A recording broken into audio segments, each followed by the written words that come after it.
Budaya kerja yang konservatif dan birokrasi yang ribet banget itu udah kayak penghalang bagi generasi muda buat berinovasi. Serius, ini seakan-akan bikin tingkat depresi di kalangan pekerja muda makin meningkat.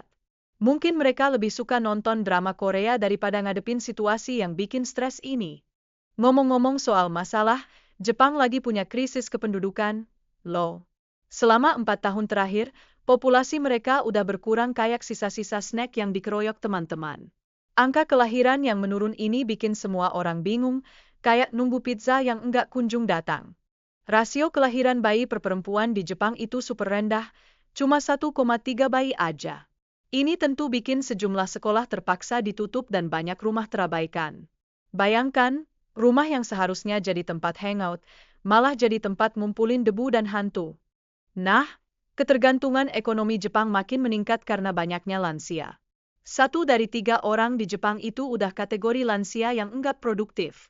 Jadi, pemerintah Jepang menghabiskan sepertiga anggaran ekonomi mereka buat program jaminan sosial dan kesehatan, udah kayak ngasih subsidi untuk orang tua yang baper.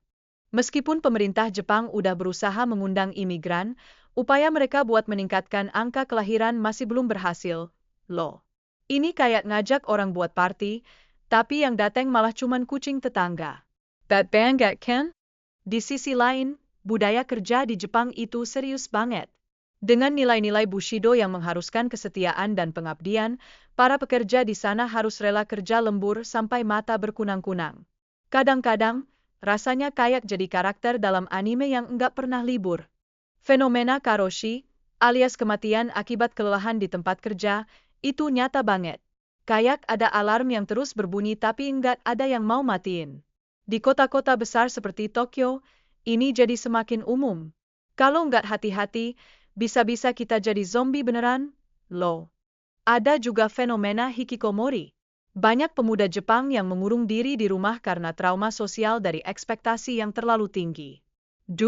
Sekitar 1,5 juta pemuda terjebak di situ. Mungkin mereka lebih nyaman bergaul dengan karakter video game ketimbang berbincang dengan orang lain. Jadi, meskipun Jepang pernah mengalami kemajuan ekonomi luar biasa di tahun 80-an, krisis di tahun 90-an bikin mereka trauma. Rasanya kayak ketika kita ditinggal gebetan, semua investasi jadi tidak berani lagi. Perasaan itu, saran dari orang tua untuk berhemat dan tidak berinvestasi bikin tingkat konsumsi masyarakat Jepang terus menurun. Kayak tas belanja yang hilang pas lagi belanja, semua jadi berkurang. Ini tentunya memperparah kondisi ekonomi negara yang udah krisis. Kebijakan moneter Jepang pun malah terkesan gagal mendorong konsumsi. Ibarat mobil yang kehabisan bensin, peringkat kemudahan untuk memulai usaha dan mendapatkan pinjaman kredit sangat rendah. Akhirnya, wirausaha di sana jadi stuck kayak sinetron yang enggak ada endingnya. Tingkat literasi bahasa Inggris yang rendah bikin Jepang sulit bersaing di pasar global. Bayangkan, mereka mau ngomong bahasa Inggris tapi terus-menerus nyasar di dalam kalimat. Ini bikin Jepang kesulitan komunikasi dan kolaborasi.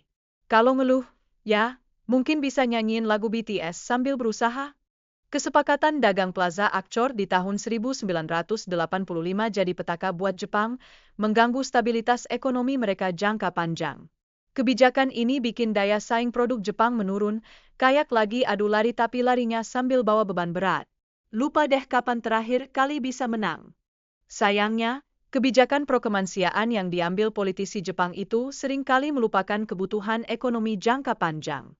Ini bisa berisiko menurunkan kualitas kebijakan yang sebenarnya dibutuhkan untuk pertumbuhan ekonomi. Jadi, mereka harus hati-hati, jangan sampai kebijakan itu hanya jadi slogan belaka. Jadi, begitu deh, perjalanan Jepang menghadapi tantangan-tantangan ini. Harus ada upaya nyata untuk keluar dari labirin masalah ini, kalau tidak, bisa-bisa mereka bakal terjebak di dalamnya selamanya. Mari kita saksikan bagaimana mereka menghadapi semua ini.